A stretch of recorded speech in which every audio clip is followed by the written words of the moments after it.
तो कैसे हो सब लोग। जैसा कि आप सभी को पता है कि 8 बजे मैं आपके सामने साइकोलॉजी रीड के लिए क्लास लेकर आता हूं। तो 8 बज चुके हैं और अपनी रीड के लिए साइकोलॉजी की क्लास आ चुकी है। जो बच्चे पहली बार जुड़े हैं और साइकोलॉजी में बेहतरीन स्कोर करना चाहते हैं तो अपनी वो पहले वाली क्लास भी देख लेना, क्योंकि वहां पर मैंने लगभग 400 से 500 क्वेश्चन करवा दिए हैं। तो करते हैं अपने धमाकेदार सेशन की शुरुआत। और जो पहला क्वेश्चन आपके सामने, व्यक्तित्व के निर्माण में इसका अधिक महत्व होता है, यानी कि इनमें से किसका व्यक्तित्व निर्माण में अधिक महत्व होता है। ऑप्शन नंबर 1 है शिक्षण का, ऑप्शन नंबर 2 है अधिगम का, ऑप्शन नंबर 3 है स्मृति का, ऑप्शन नंबर 4 है प्रतिमान का। तो इसका राइट आंसर क्या हो जाएगा, तो हो जाएगा ऑप्शन नंबर 4 प्रतिमान। यानी कि व्यक्तित्व के निर्माण में किसका अधिक महत्व होता है, तो होता है प्रतिमान का। ऑप्शन नंबर 4 इस क्वेश्चन का करेक्ट आंसर होगा। नेक्स्ट क्वेश्चन आपके सामने, फ्रायड ने संपन्न में चढ़ाई पर चढ़ना किसका प्रतीक माना है। क्या बताना आपको कि जो फ्रायड है उन्होंने संपन्न में चढ़ाई पर चढ़ना किसका प्रतीक माना है। ऑप्शन नंबर 1 है स्त्री योनि का, ऑप्शन नंबर 2 है मैथ्यून का, ऑप्शन नंबर 3 है लिंग का, ऑप्शन नंबर 4 है मृत्यु का। तो इसका राइट आंसर क्या होगा, तो होगा ऑप्शन नंबर 2 मैथ्यून का। जो फ्रायड है उन्होंने संपन्न में चढ़ाई पर चढ़ना किसका प्रतीक माना है, तो उन्होंने मैथ्यून का प्रतीक माना है। नेक्स्ट क्वेश्चन आ जाएगा आपके सामने, संवेग शब्द का आर्थिक शाब्दिक अर्थ क्या है। क्या बताना आपको कि जो संवेग शब्द है उसका शाब्दिक अर्थ क्या है। ऑप्शन नंबर 1 है क्रोध और भय, ऑप्शन नंबर 2 है उत्तेजना या भाव में उथल पुथल, ऑप्शन नंबर 3 है स्नेह तथा प्रेम, ऑप्शन नंबर 4 है इनमें से कोई नहीं। तो इसका राइट आंसर हो जाएगा, वो जाएगा ऑप्शन नंबर 2 उत्तेजना या भाव में उथल पुथल। संवेग का शाब्दिक अर्थ क्या हो जाएगा, तो हो जाएगा उत्तेजना या भाव में उथल पुथल। ऑप्शन नंबर 2 इस क्वेश्चन का राइट आंसर है। नेक्स्ट क्वेश्चन आएगा आपके सामने, बिग 5 मॉडल के अंतर्गत कौन से कारक आते हैं। क्या बताना आपको कि जो बिग 5 मॉडल है उनके अंतर्गत कौन कौन से कारक आते हैं। ऑप्शन नंबर 1 है बहिर्मुखता और सहमति जन्यता, ऑप्शन नंबर 2 है अंतःकरण की शुद्धता व मनस्ताप, ऑप्शन नंबर 3 है अनुभवों के प्रति खुलापन, ऑप्शन नंबर 4 है उपरोक्त सभी। तो इसका राइट आंसर हो जाएगा, वो जाएगा ऑप्शन नंबर 4 उपरोक्त सभी।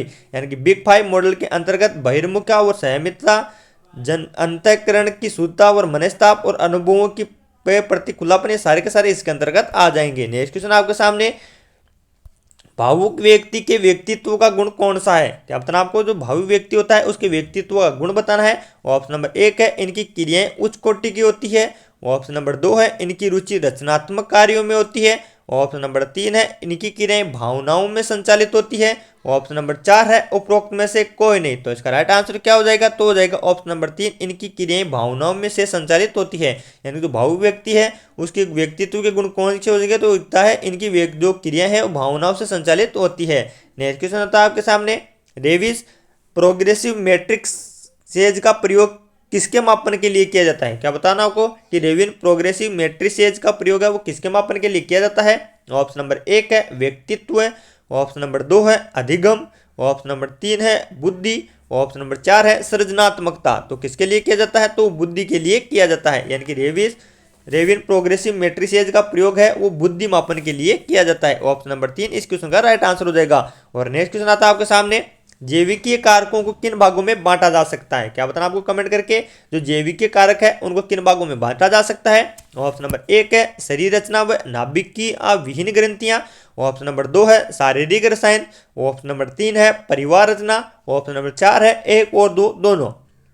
तो इसका राइट आंसर होगा वो ऑप्शन नंबर 4 1 और 2 दोनों।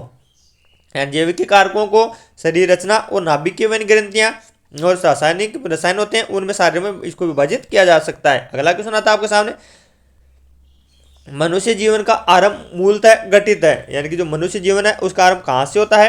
ऑप्शन नंबर 1 है 2 कोष, ऑप्शन नंबर 2 है केवल 1 कोष, ऑप्शन नंबर 3 है कई कोष, ऑप्शन नंबर 4 है कोई नहीं। तो इसका राइट आंसर होगा वो होगा ऑप्शन नंबर 2 केवल 1 कोष। यानी मनुष्य जीवन का आरंभ है वो मूलतः किससे घटित होता है, तो केवल 1 कोष से घटित होता है। अगला क्वेश्चन आ जाता है आपके सामने, व्यक्तित्व व्यक्ति से संबंधित समस्त मनोवैज्ञानिक क्रियाओं एवं दशाओं का सम्मिलित स्वरूप है, यह कथन किसने कहा था। क्या बताना आपको कि व्यक्तित्व है वह व्यक्ति से संबंधित समस्त मनोवैज्ञानिक क्रियाओं एवं दशाओं का सम्मिलित स्वरूप है, यह कथन किसने कहा था। ऑप्शन नंबर 1 है S.C. वोरेन ने, ऑप्शन नंबर 2 है आल्पोर्ट का, ऑप्शन नंबर 3 है वाटसन का, ऑप्शन नंबर 4 है लिंटन का। तो इसका राइट आंसर होगा वो होगा लिंटन का। यानी कि लिंटन है उनके द्वारा कहा गया था कि व्यक्तित्व व्यक्ति संबंधित समस्त मनोवैज्ञानिक क्रियाओं एवं दशाओं का सम्मिलित स्वरूप हो जाएगा। ऑप्शन नंबर 2 इसका राइट आंसर था। नेक्स्ट क्वेश्चन आता है आपके सामने, किसकी क्रियाशीलता का संबंध मनुष्य की पाचन क्रिया से भी होता है? क्या बताना आपको कमेंट करके कि किसकी क्रियाशीलता का जो संबंध है वो मनुष्य की पाचन क्रिया से होता है। ऑप्शन नंबर 1 है जनन ग्रंथियां, ऑप्शन नंबर 2 है एड्रिनल ग्रंथियां, ऑप्शन नंबर 3 है गल ग्रंथि, ऑप्शन नंबर 4 है अभिवर्क ग्रंथि। तो इसका राइट आंसर हो जाएगा ऑप्शन नंबर 4 अभिवर्क ग्रंथि, यानी कि जो अभिवर्क की ग्रंथियां हैं उसकी क्रियाशीलता का संबंध मनुष्य की पाचन क्रिया से हो जाएगा। ऑप्शन नंबर 4 इसका राइट आंसर है। नेक्स्ट क्वेश्चन आता है आपके सामने, पर्सनैलिटी शब्द का उद्गम हुआ है। क्या बताना आपको कि जो पर्सनैलिटी शब्द है उसका उद्गम कहां से हुआ है? ऑप्शन नंबर 1 है लैटिन भाषा से हुआ है, ऑप्शन नंबर 2 है ग्रीक भाषा से हुआ है, ऑप्शन नंबर 3 है संस्कृत भाषा से हुआ है, ऑप्शन नंबर 4 है उपरोक्त में से कोई नहीं। तो इसका राइट आंसर हो जाएगा ऑप्शन नंबर 1 लैटिन भाषा से हुआ है। यानी कि जो पर्सनैलिटी शब्द है उसका उद्गम किससे हुआ है? तो वो हुआ है लैटिन भाषा के शब्द से। नेक्स्ट क्वेश्चन आ जाता है, किस मनोवैज्ञानिक के द्वारा सर्वप्रथम बुद्धि परीक्षण का निर्माण किया गया था? क्या बताना आपको कि वह कौन सा मनोवैज्ञानिक है जिसके द्वारा सर्वप्रथम बुद्धि परीक्षण का निर्माण किया गया था? ऑप्शन नंबर 1 है वेक्सलर, ऑप्शन नंबर 2 है बिने, ऑप्शन नंबर 3 है स्पीयरमैन, ऑप्शन नंबर 4 है केटल। तो किसके द्वारा किया गया था? तो वो किया गया साइमन और बिन्ने के द्वारा, यानी कि ऑप्शन नंबर 2 इसका राइट आंसर हो जाएगा। यानी कि वो बिन्ने और साइमन है उनके द्वारा सर्वप्रथम बुद्धि परीक्षण का निर्माण किया गया था। ऑप्शन नंबर 2 इस क्वेश्चन का राइट आंसर हो जाएगा। नेक्स्ट क्वेश्चन आता है आपके सामने, व्यक्तित्व समाज द्वारा मान्य तथा अमान्य गुणों का संगठन है, ये मत किसका है? क्या बताना आपको कि व्यक्तित्व समाज द्वारा जो मान्य तथा अमान्य गुण है उनका संगठन है, ये मत किसका है? ऑप्शन नंबर 1 है वोरेन का, ऑप्शन नंबर 2 है रेक्स का, ऑप्शन नंबर 3 है मन का, ऑप्शन नंबर 4 है डेसिल का। तो इसका राइट आंसर क्या हो जाएगा? तो हो जाएगा ऑप्शन नंबर 2 रेक्स का।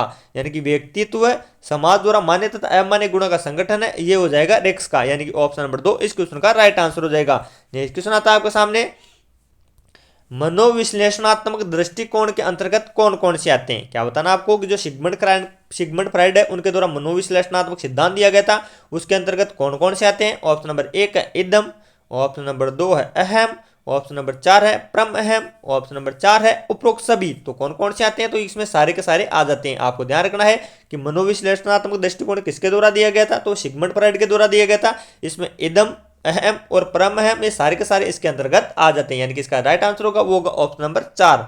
अगला क्वेश्चन आपके सामने, शेल्डन ने शारीरिक गुणों के आधार पर व्यक्तित्व को किन भागों में बांटा है? क्या बताना आपको कि शेल्डन है उन्होंने शारीरिक गुणों के आधार पर व्यक्तित्व को कितने भागों में बांटा है? ऑप्शन नंबर 1 है गोलाकार और आयताकार, ऑप्शन नंबर 2 है कोमल और गोलाकार, ऑप्शन नंबर 3 है लंबाकार और कोमल, ऑप्शन नंबर 4 है उपरोक्त सभी। तो दोस्तों इसका जो राइट आंसर होगा वो होगा ऑप्शन नंबर 4 उपरोक्त सभी। यानी कि शेल्डन है उनके द्वारा शारीरिक गुणों को गोलाकार और आयताकार, कोमल एवं गोलाकार, लंबाकार और कोमल ये सभी के सभी इन रूपों में बांटा गया है। तो दोस्तों ये थी अपनी रीट में जो साइकोलॉजी के पर्सन है उनकी बेहतरीन क्लास। आशा करता हूं कि आपको क्लास अच्छी लगी होगी, और अच्छी लगी तो सब्सक्राइब कर लेना, क्योंकि कल मैं जैसे 8 बजे आपके सामने ये क्लास का नोटिफिकेशन डालूंगा, आपके सामने नोटिफिकेशन आ जाएगा और आप इसको क्लास को देखकर इस परीक्षा में बेहतरीन स्कोर कर सकते हो। और जो बच्चे पहली बार जुड़े हुए थे वो अपने चैनल पर जाना और प्ले लिस्ट बनी हुई है, वहां पर मैंने 500 से 600 क्वेश्चन करवा रखे हैं, तो उनको देखना और अपनी परीक्षा का आनंद लेना। तो मिलते हैं कल 8 बजे, तब तक के लिए जय हिंद जय भारत।